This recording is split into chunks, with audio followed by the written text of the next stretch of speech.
नमस्कार विद्यार्थी मित्रांनो, मी अवंतिका ग्लोबल ऑनलाईन मराठी क्लासेसमध्ये पुन्हा एकदा आपलं स्वागत करते.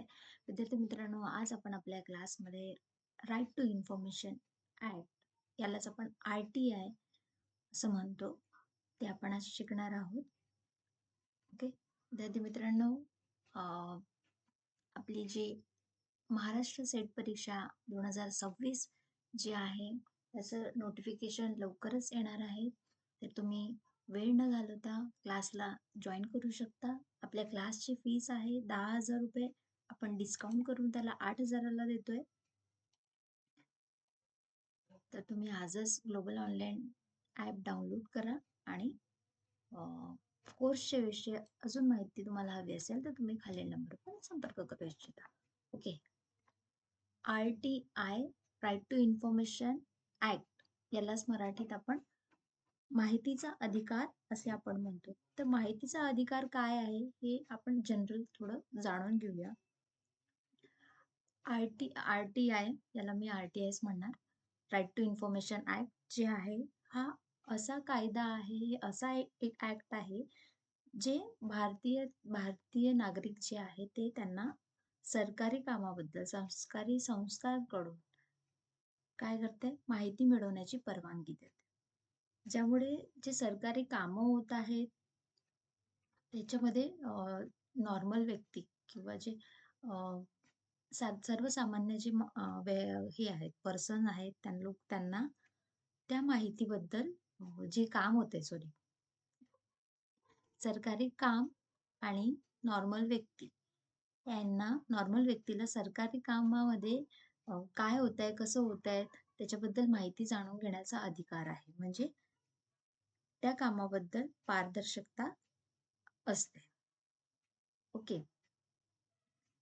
जर सोप्या भाषेत सांगायचं झालं तर हा कायदा काय आहे, सार्वजनिक जे प्राधिकरण आहे पब्लिक ऑथॉरिटीज जे आहे त्यांना प्रश्न विचारण्याचा आणि त्यांच्याकडून त्यांना माहिती आपल्याला देण्याचा अधिकार आपल्याला मिळतो. म्हणजे आपण जर एखाद्या गव्हर्नमेंट जे वर्क होत आहे, जे गव्हर्नमेंटचे काम होत आहे त्याविषयी आपण जर त्यांना इन्फॉर्मेशन विचारल्या, RTI टाकलाय है ना, माहितीचा अधिकार आपल्याला आहे. आपण त्याविषयी माहिती माहिती विचारली त्यांना तर त्यांचं काम आहे तुम्हाला ती माहिती प्रोव्हाइड करणं आणि ते प्रोव्हाइड करतात. Okay.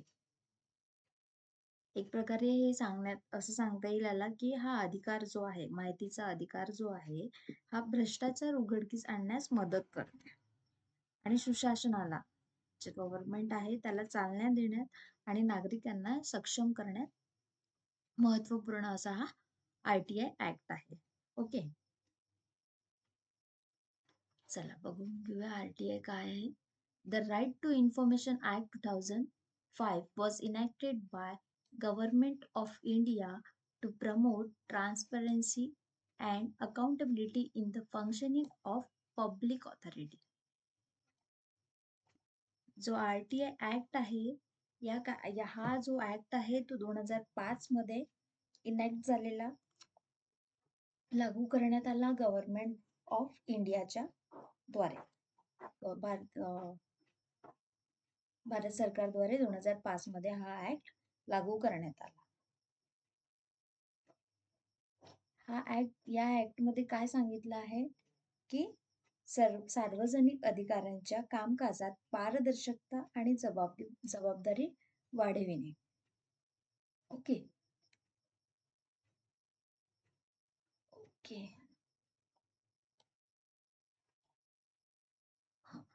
It empowers citizens to seek information from public authorities, thereby promoting transparency in the functioning of government institution. हा कायदा जो आहे तो नागरिकांना सार्वजनिक अधिकाऱ्यांकडून माहिती मिळवण्याचे अधिकार देतो, ज्यामुळे सरकारी संस्थांच्या कामकाजात पारदर्शकता येते.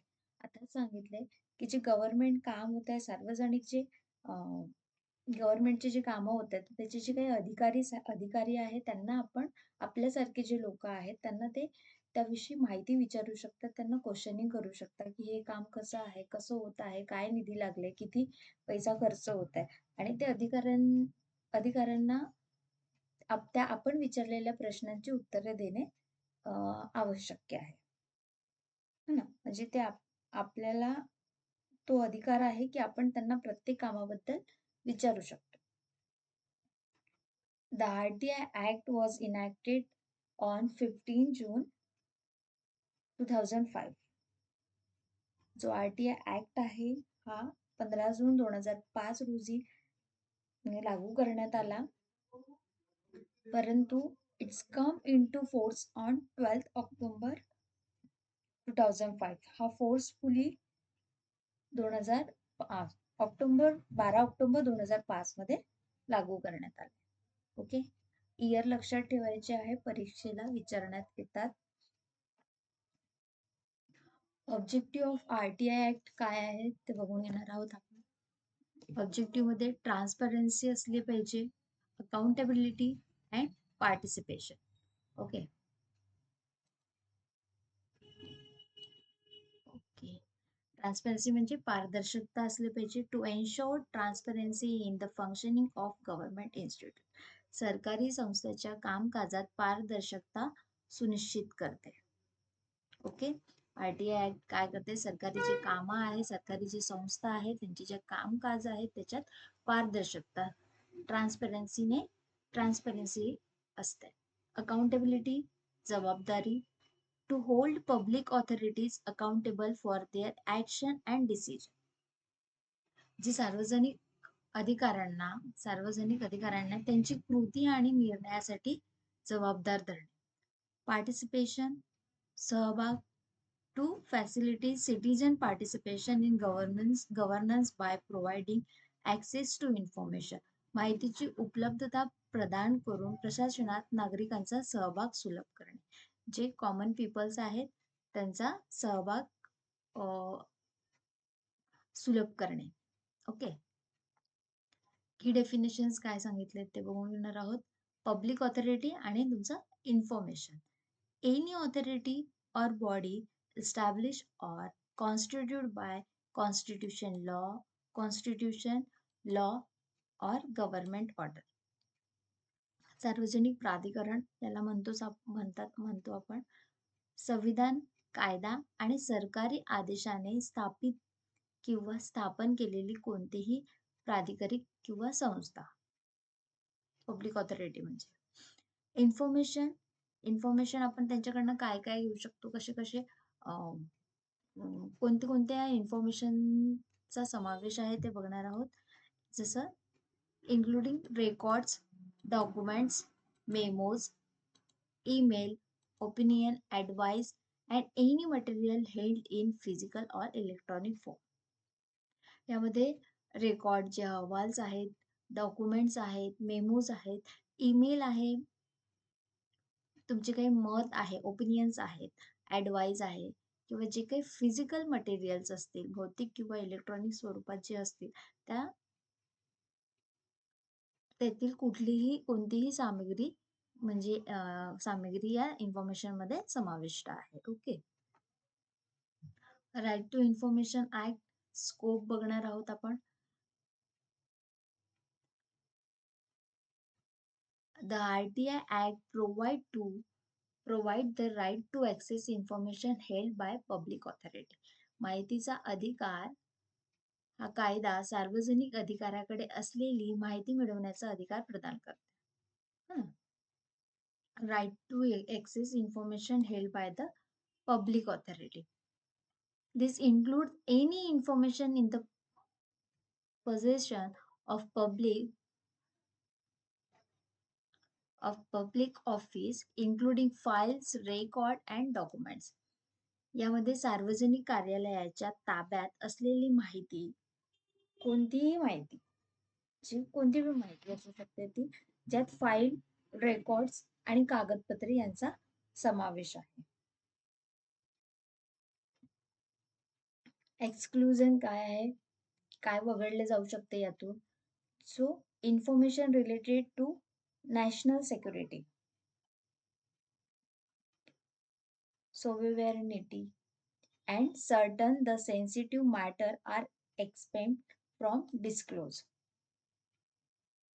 आर-टी-आय म्हटलं तर तुम्हाला सगळ्याच गव्हर्नमेंट किंवा जे काही पब्लिक ऑथॉरिटीज आहेत ते तुमच्यापर्यंत पोहोचणे हाच त्याचा अधिकार आहे असं नाही, तर त्याच्यातल्या काही गोष्टी वगळल्या जाऊ शकते. जसं की राष्ट्रीय सुरक्षा, आपली जी नॅशनल सिक्युरिटी आहे ते, सार्वभौमत्व आणि काही इतर संवेदनशील बाबी आहेत, ही माहिती उघड करण्यास सूट आहे. ओके.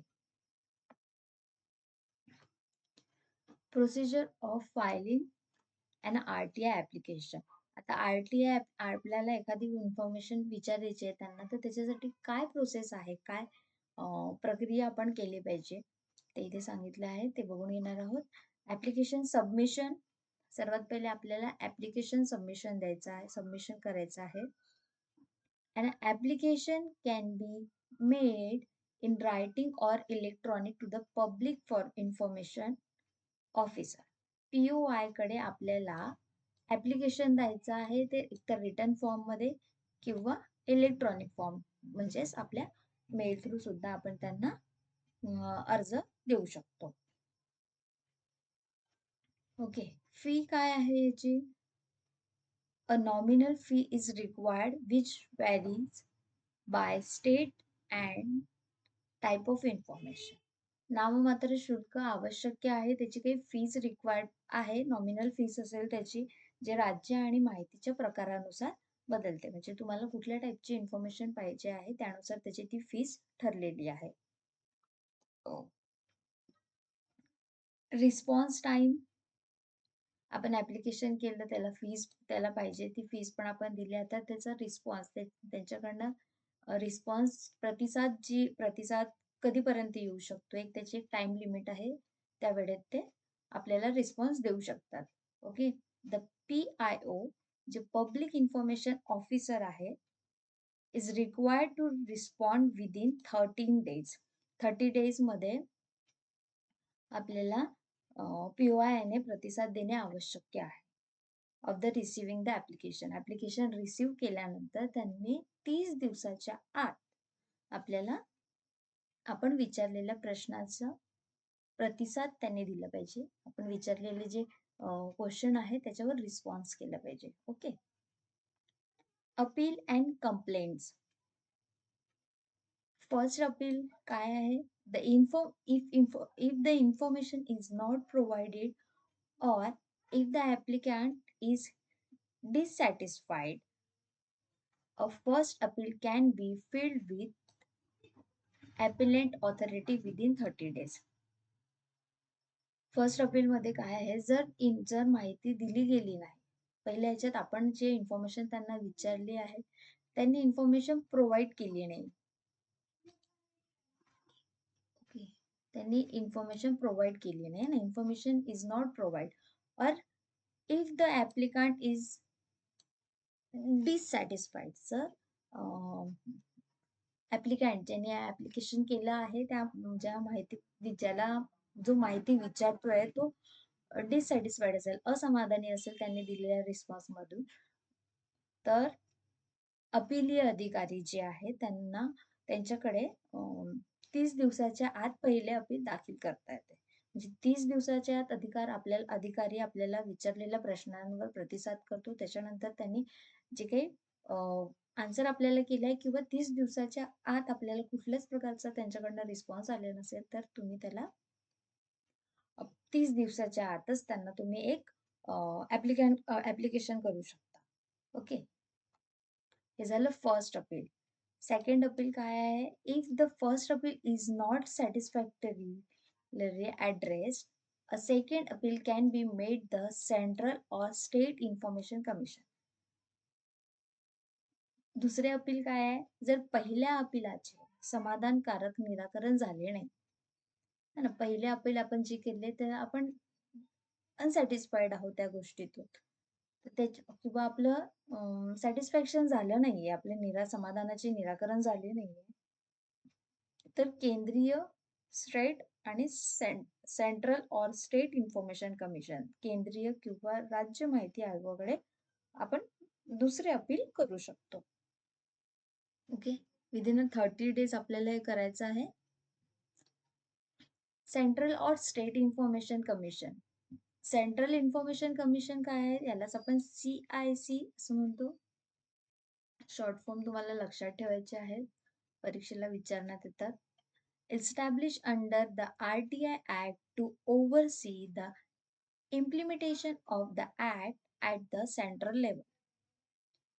जे CIC आहे, सेंट्रल इन्फॉर्मेशन कमिशन, यालाच मराठीत केंद्रीय माहिती आयोग असं म्हणतो आपण.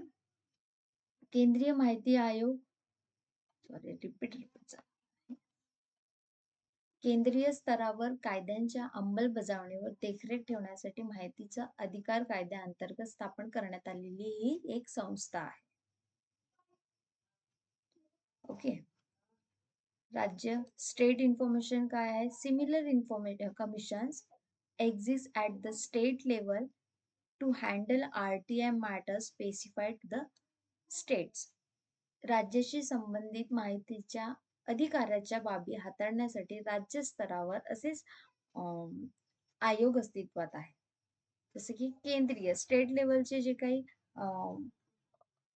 कायदे आहेत, केंद्रीय लेवलवर जे ऍक्ट आहे त्याच्यावर अंमलबजावणी करण्यासाठी, देखरेख करण्यासाठी ही सेंट्रल इन्फॉर्मेशन कमिशन स्थापन करण्यात आले आहे. तसंच राज्याच्या याच्यावर राज्य स्टेट इन्फॉर्मेशन कमिशन स्थापन करण्यात आले. Impact of RTI act. Impact काय आहे RTI ऍक्टचा? इन्क्रीज ट्रान्सपरन्सी, पारदर्शकता वाढली. Greater public awareness and transparency in government functioning. सरकारी कामकाजात अधिक सार्वजनिक जागरूकता आणि पारदर्शकता आलेली आहे RTI ऍक्टमुळे. एम्पॉवरमेंट ऑफ सिटीजन, नागरिकांचे सक्षमीकरण झाले आहे. Empowered citizen to demand accountability and better governance. नागरिकांमध्ये उत्तरदायित्व आणि सुशासनाची मागणी करण्यासाठी ते सक्षम झाले आहे. ओके. सुधारणा. Reforms led to various reform and improvement in the public administration. सार्वजनिक प्रशासनात विविध सुधारणा आणि प्रगती घडून येत आहे RTI ऍक्टमुळे. ओके. खूप तुम्हाला RTI हा जो आपण सेशन आजचा जो क्लास आहे तो तुम्हाला समजला असेल. तुमचे काही क्वेरीज असतील तर तुम्ही ते नक्कीच विचारू शकता. कमेंट्स बॉक्सला पुट करू शकता. ओके. क्लासला लाईक करा, शेअर करा आणि सबस्क्राईब करा. थँक्यू.